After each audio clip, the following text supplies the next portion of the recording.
Excel B বাংলায় আপনাদের স্বাগতম। এই টিউটোরিয়ালে আমরা ভিউ নিয়ে আরো কিছু আলোচনা করব। তো একটি ফাইল ওপেন করা যাক। এখন আমরা যাব ভিউ ট্যাবে। তো এর আগে টিউটোরিয়ালে আপনারা এই অপশনগুলো নিয়ে আলোচনা শুনেছেন। ওয়ার্কবুক ভিউ, এখানে আমরা দেখিয়েছি normal view, page layout, page break preview, তারপরে ফুল স্ক্রিন, এরপর আমরা শো যে অপশনগুলো আছে এগুলো দেখিয়েছিলাম। তো আজকে আমরা আলোচনা করব যে উইন্ডো গ্রুপটা আছে। এখানে দেখুন উইন্ডো গ্রুপের আন্ডারে কতগুলো বিষয় আছে। নিউ উইন্ডো, এরপর আছে অ্যারেঞ্জ অল, তারপরে ফ্রিজ প্যান। তো আমরা শুরুতেই নিউ উইন্ডো নিয়ে আমরা কথা বলি। নিউ উইন্ডো হচ্ছে আমার এখানে যে উইন্ডোটা আছে যেটা দেখা যাচ্ছে, এটা হচ্ছে একটা উইন্ডো।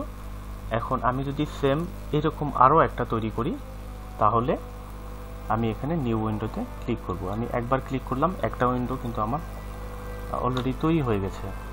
তো আমি কিভাবে বুঝবো সেটা আমি অ্যারেঞ্জ অলে যাব। অ্যারেঞ্জ অলে গিয়ে দেখুন কয়েকটা অপশন আছে, এখানে টাইল আছে, হরিজন্টাল আছে, ভার্টিক্যাল আছে, তারপরে ক্যাসকেড আছে। তো টাইলস যেটা আছে এটাতে যদি আমি ক্লিক করি তাহলে দেখুন আমার এখানে দুইটা উইন্ডো একই রকম, অর্থাৎ একই আমার শীট, জাস্ট দুইটা উইন্ডোতে আসছে।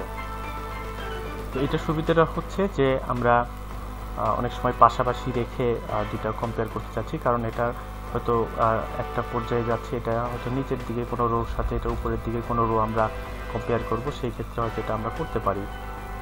তো অথবা এটার যে পিছনের যে পরের যে কলামগুলো আছে সেই কলামের সাথে হয়তো এটার কোনো কিছু আমরা ইচ্ছা করলে কম্পেয়ার করতে পারি। তো এইরকম যদি কখনো আমাদের প্রয়োজন হয়, একটা ওয়ার্কশিট দুইটা উইন্ডোতে ভাগ করে পাশাপাশি রেখে আমরা ইচ্ছা করলে কম্পেয়ার করতে পারবো।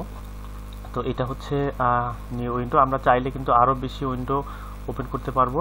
এখানে একটা বিষয় লক্ষ্য করুন, আমরা যেটাতেই কাজ করি না কেন, এখানে দেখুন আইডি নাম্বার 147 আছে, আমি 148 করি, 148 করি। একটা বিষয় খেয়াল করবেন, দুইটাতেই কিন্তু পরিবর্তনটা হচ্ছে। আপনি এখানে এবং এখানে লক্ষ্য করুন, আমি এটাতে পরিবর্তন করছি, দেখুন 88 আরও লিখছি, এখানেও কিন্তু পরিবর্তনটা হচ্ছে।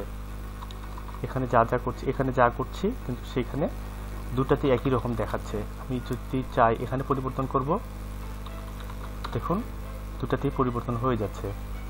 আমি আবার দেখাচ্ছি, এখানে আমি লিখছি, আপনি খেয়াল করবেন এখানে 200 লিখবো, দেখুন একই সাথে দুই জায়গাতেই কিন্তু পরিবর্তন হচ্ছে। তো আমরা যখন ক্লোজ করব তখন যে কোনো একটা আমাদের ইচ্ছা করলে আমরা ক্লোজ করতে পারবো। এর জন্য কিন্তু সেভ বা কোনো কিছু এই অপশনগুলো চাবে না। তো জাস্ট ক্লোজ করলে একটা ক্লোজ হয়ে যাবে। এরপরে এটা যখন আমি ক্লোজ করব তখন আমার কাছে সেভ অপশন যেটা চাই আর কি, সেই জিনিসটা চাবে, যেমন চাচ্ছে এই জিনিসটা এখন চাবে। কিন্তু একের অধিক যখন থাকবে তখন এটা আসলে জিজ্ঞেস করবে না। আমরা চাইলে একের অধিক উইন্ডো, আমরা নিউ উইন্ডো আমরা ইচ্ছা করলে তৈরি করতে পারি। ধরুন আমরা একটির জায়গায়, এটা তো দুইটি হয়ে গেল, 3টি এবং 4টি করলাম। এরপরে রেঞ্জ অলে যাব, গিয়ে আমরা চাচ্ছি হরিজন্টাল যদি দেই, দেখুন কেমন হচ্ছে, এভাবে আসছে। আমরা যদি চাই যে ভার্টিক্যালি তাহলে কেমন আসছে দেখুন। আমরা যদি চাই টাইল তাহলে কেমন আসছে দেখুন, 4টা ভাগে ভাগ হয়ে গেছে। তো আমরা যেটাতেই কাজ করি সবটাতেই পরিবর্তন হবে। আসলে একটা ওয়ার্কশিটে আমরা যেখানেই কাজ করি না কেন, আমরা আসলে একটা ওয়ার্কশিটেই কাজ করছি, জাস্ট দেখাচ্ছে 4 ভাগে।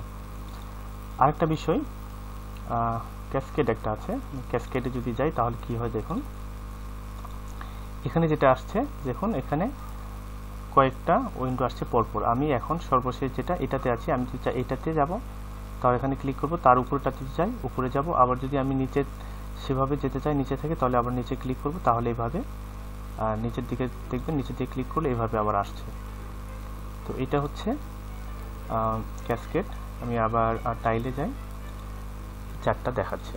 এটা আরেকটা বিষয় আপনাদের দেখাই, সেটা হচ্ছে আমরা একটা ফাইল আমরা ওপেন করেছি, ওই জন্য একটা ফাইলের যে মানে একই একটা ওয়ার্কশিটের যে একটা পাতা সেটাই দেখাচ্ছে। আমরা যদি একের অধিক যদি আমাদের ফাইল ওপেন করা থাকে তাহলে সেখান থেকেও কিন্তু আমরা এটা করতে পারবো। তো আমি এটা বন্ধ করে একটা রাখছি, সবগুলো কেটে দিচ্ছি, কেটে দিয়ে আমি একটা রাখছি।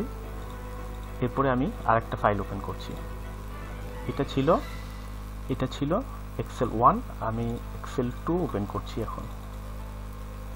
এখন আমি এক্সেল 2 ওপেন করলাম। এরপরে আমি আবার এক্সেল 1 এ ফেরত গেলাম। এরপর আমি নিউ উইন্ডো দুটি তৈরি করলাম। এরপরে অ্যারেঞ্জ অল দেব, টাইলি থাক। এরপরে দেখুন আমি দুইটা নতুন তৈরি করেছি এবং আমার আগের যেটা আমি ওপেন করা ছিল সেটাও কিন্তু এখানে চলে আসছে। তো আপনি এইভাবে চাইলে নতুন উইন্ডো যেটা সেটা সাথে যে আপনি কোনো যদি এক্সেল ফাইল ওপেন করা থাকে সেটার ইচ্ছা করলে আপনি কম্পেয়ার করতে পারবেন। তো এই হচ্ছে নিউ উইন্ডো এবং অ্যারেঞ্জ অল। এরপর আরেকটা বিষয় আপনাদের একটু দেখাবো। আমি কিন্তু সব ক্লোজ করছি, সবগুলো ক্লোজ করছি, একটা রাখবো আমি। আরেকটা বিষয়, আপনি যেটা ক্লোজ করতে যাবেন সেটাতে অবশ্যই ক্লিক করতে হবে, দেন এই ক্লোজ বাটনটা আসবে। এরপরে আমি ম্যাক্সিমাইজ করলাম। এরপর আরেকটি বিষয় আপনাদের সাথে আলোচনা করব, সেটা হচ্ছে স্প্লিট। তো স্প্লিট এবং নিউ উইন্ডোর মধ্যে পার্থক্য কি সেটা বোঝার জন্য আমি নিউ উইন্ডো আরও একবার করে দেখাচ্ছি। নিউ উইন্ডোতে ক্লিক করলাম এবং অ্যারেঞ্জ অলে গিয়ে আমরা ভার্টিক্যাল আছে, ভার্টিক্যালি থাক, আমরা ভার্টিক্যাল করবো। তো এখন ভার্টিক্যালি দুইটা আমার উইন্ডো হয়েছে। তো এই দুটো উইন্ডোতে দেখুন এখানে রো হেডিং যেটা, সেই রো হেডিংগুলো আছে এবং কলাম হেডিংগুলো আছে। আমার আরেকটা উইন্ডোতে রো হেডিংও আছে এবং কলাম হেডিংও আছে। তো এখন আমি এটা ক্লোজ করছি। এখন দেখুন স্প্লিট কিভাবে কাজ করে। স্প্লিট আপনি চাইলে আপনার উইন্ডোটাকে দুই ভাগে ভাগ করতে পারেন। নতুন কোনো উইন্ডো ক্রিয়েট ছাড়াই আপনার যে শীটটা আছে সেই শীটটাকে আপনি দুই ভাগে ভাগ করে উপরের অংশ এবং নিচের অংশ অথবা বাম পাশের অংশের সাথে ডান পাশের অংশ আপনি কম্পেয়ার করতে পারেন। তো আমি যদি হরিজন্টালি স্প্লিট করতে চাই তাহলে অবশ্যই আমাকে রো হেডিংয়ে ক্লিক করতে হবে, দেন স্প্লিটে যাব। স্প্লিটে যাওয়ার পরে দেখুন যে আমার শীটটা এখন দুই ভাগে ভাগ হয়েছে এবং আপনার উপরের অংশের সাথে নিচের অংশ ইচ্ছা করলে আপনি কম্পেয়ার করতে পারবেন। তো আপনি যেটাই স্ক্রল করতে চাচ্ছেন সেই অংশটুকুতে আপনি ক্লিক করে দেন স্ক্রল করবেন।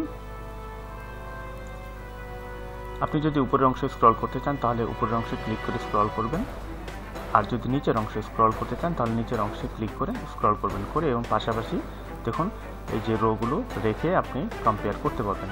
চাইলে এই স্প্লিট উঠাই দিতে পারবেন, সেই জন্য আপনাকে স্প্লিট যে হাইলাইটেড হয়ে আছে এখানে আবার ক্লিক করবেন। দেখুন এখন আমার স্প্লিট কিন্তু উঠে গেছে।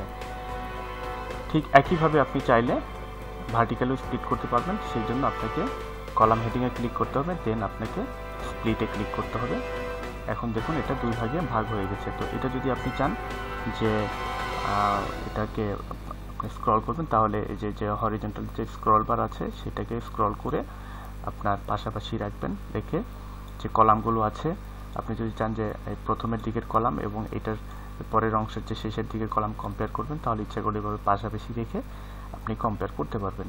ঠিক একইভাবে স্ক্রল উঠাই দিতে গেলে আবার স্প্লিটে ক্লিক করবেন, তাহলে আর স্প্লিট থাকবে না। আর ছোট্ট আরেকটা বিষয় আপনাদের দেখাই, সেটা হচ্ছে এখানে হাইড একটা অপশন আছে। আপনি চাইলে আপনার উইন্ডোটা হাইড করতে পারেন, এটা আবার আনহাইডও করতে পারেন। আজ এই পর্যন্তই। পরের কোনো টিউটোরিয়ালে উইন্ডোর যে আরও কিছু অপশন আছে সেই অপশনগুলো নিয়ে আমরা কথা বলবো। সবাই ভালো থাকবেন।